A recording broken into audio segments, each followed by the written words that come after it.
This week's Top 5 Wednesday is Favorite Science Fiction or Fantasy in Media Other Than Books.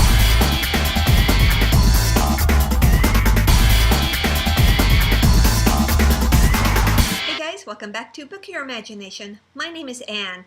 Top 5 Wednesday is a Goodreads group moderated by Samantha at Thoughts on Tomes. I have a link to Samantha's channel and the Goodreads group below, so please check them both out.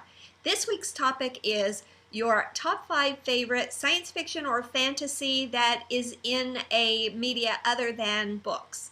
So I have picked 4 television series and 1 movie, and there are plenty through the years that I have loved. So narrowing it down to 5, first of all, was rather hard. But the 5 that I picked are mostly unknown. So I'm hoping to introduce you to some television shows that you might not have heard of before. I'm going to do these in order of oldest to newest. At number 5 is My Favorite Martian. This was a television show that aired between 1963 and 1966. It is the story of a young, eager beaver reporter who sees a spaceship crash in the desert. He rescues the occupant, who is a Martian, and for whatever reason agrees to keep the Martian's identity a secret. So he brings the Martian back to his apartment to live with him and introduces him as his Uncle Martin. The spaceship is in the garage, so Uncle Martin keeps trying to repair the spaceship to try to go home. This is a comedy. Now you've seen people in pictures do this, right? So when Uncle Martin turned on his Martian powers, his antenna would come up like that, and then he could point and levitate and move things or stop things. It was really a lot of fun. At number 4 is the original BBC series called The Tomorrow People. This aired from 1973 to 1979. The concept of the show is that teens are starting to develop paranormal powers like telekinesis, teleportation, or telepathy. This is eventually what all of mankind will evolve into, and these teens are just the first. So when a new teen starts to develop these powers, it's called breaking out. They don't know what's happening to them, and the process is pretty painful. So the ones who have already gone through the process will reach out and connect with the new tomorrow person. They keep to themselves as a secret society because they don't want to be either stigmatized or exploited by the government. The WB tried to reboot this series in 2013, and I was really looking forward to this. And then I saw the series premiere. It was terrible, really terrible. I don't know how they could have taken such a great series and made it so bad, but they did. So that reboot didn't work. At number 3 is The Voyagers. This was a television series that aired from 1982 to 1983. This is the story of Phineas Fogg, a roguish time traveler whose job is to make sure history stays on the right path.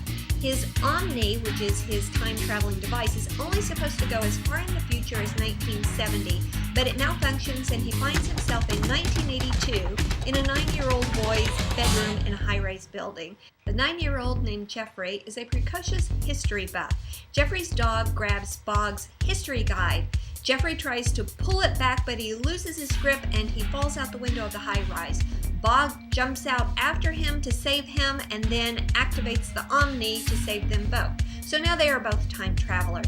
And it's a good thing that Bog has Jeffrey with him because Jeffrey's dog still has the history guide back in 1982. This show aired for only 2 years because in the second year, the actor who played Bog was messing around on set with a gun that had a blank in it, and he didn't realize that a blank is actually a projectile, so he was really tragic. At number 2 is Mystery Science Theater, and I think this is one of the most brilliant shows of all time. It aired from 1988 continuously through 1996. It's had several other iterations since then, and I think the most recent was on Netflix in 2017. The premise of this is that this guy Joel has been trapped alone and against his will in a space station by mad scientists, and they force him to watch these really terrible movies. Joel has built 3 robots to keep him company, so when they go in to watch the movies, we see their silhouettes at the bottom of the screen. We're watching the movie along with their witty and biting commentary. What makes this so brilliant, I think, is the breadth of the references in the commentary. You think there were a lot of 80s references in Ready Player One? These guys talk about Politicians, history, actors, plays, movies, pop culture, all kinds of things. You might not get the references, but it's still really funny. And the fact that these movies are truly terrible make it even funnier. At number 1, and the only movie on my list, Galaxy Quest. This was released in 1999. This is the story of a group of actors who played the crew on a very successful but now canceled Star Trek-like television series. Their careers are now going to these Comic-Con types of events and doing cheesy promotions. Tim Allen plays the ship's captain, Jason, and his character gets the most attention. Alan Rickman, who we all know as Professor Snape, does a brilliant job playing a Shakespearean actor who has a meltdown before every one of their appearances. Tony Shalhoub, who starred in the television series Monk, is also in this. He does a great job. At one of these events, Jason is approached by a group of people asking for help. He thinks it's a job, so he accepts, but they're really aliens, and they think that he is a captain of a starship, and that the television show were their historical archives. This movie was so good. They're definitely poking fun at Star Trek and fandoms, but they don't do it in a way that make you feel insulted. Rather, it feels more like an homage. As always, this is #JMO, just my opinion. If you like what you see and hear, please consider subscribing to my channel, give it a thumbs up, and leave me a comment below. Thank you for watching.